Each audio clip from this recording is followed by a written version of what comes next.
भाग्य नाम की स्वतंत्र कोई वस्तु नहीं है, सब कुछ भाग्य के अधीन है, ये बात कही जाती है।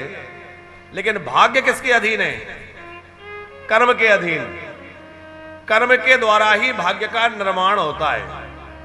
पहले हमने जो कर्म किए थे वो आज हमारा भाग्य बन के सामने है, और आज हमारे द्वारा जो कुछ किया जा रहा है ये हमारे भविष्य में भाग्य का निर्माण हो रहा है कि भविष्य में हमारा भाग्य क्या होगा। तो भाग्य जो है वो सर्वथा कर्म के अधीन है। भाग्यवादी बनकर बैठे रहने से कुछ हाथ नहीं लगेगा। इसलिए व्यक्ति को कर्मशील होना चाहिए, कर्म करना चाहिए। भगवान श्री कृष्ण गीता में कहते हैं कर्म करो। अब कर्म करना नहीं है, घर में बैठे हैं, भाग्य में होगा तो मिल जाएगा, कहां से मिलेगा? है? कर्म प्रधान विश्व करी राखा, जो जस करहि सो तस पर। अच्छा, सवेरे उठ करके हाथों का, हथेलियों का दर्शन होता है, सबको याद होगा। हथेलियों को आपस में रगड़ो और फिर ऐसे देखते हैं, करावलोकन करते हैं। कराग्रे वस्ते लक्ष्मी, कर मध्य सरस्वती, कर मूले स्थितो ब्रह्मा, प्रभाते कर दर्शनम। ये श्लोक बोला जाता है। इसका कभी आप लोगों ने अर्थ समझने की कोशिश की होगी।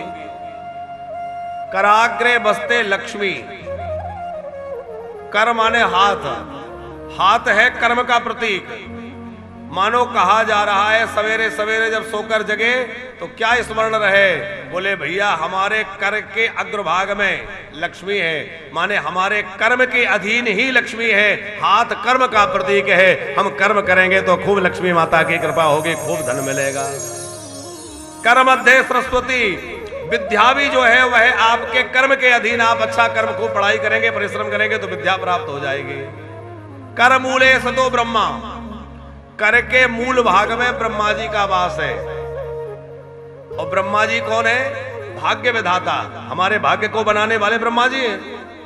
कहते हैं ना, ब्रह्मा ने भाग्य लिख दिया, तो ब्रह्मा भाग्य विधाता है। और कर मूले स्थितो ब्रह्मा, माने कर्म के मूल में जो भाग्य विधाता है वह भी हमारे खुद के हाथ है। हम खुद अच्छा कर्म करेंगे तो खुद हमारा अपना भाग्य अच्छा बन जाएगा।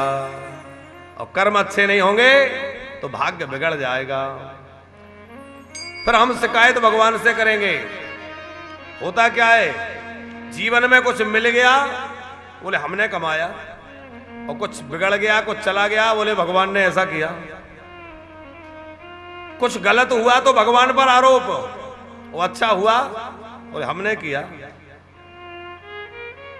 और हम आपसे निवेदन करें कि यदि आपने सुख में भगवान को धन्यवाद नहीं दिया तो दुख में आपको उनको आरोप लगाने का कोई अधिकार नहीं है।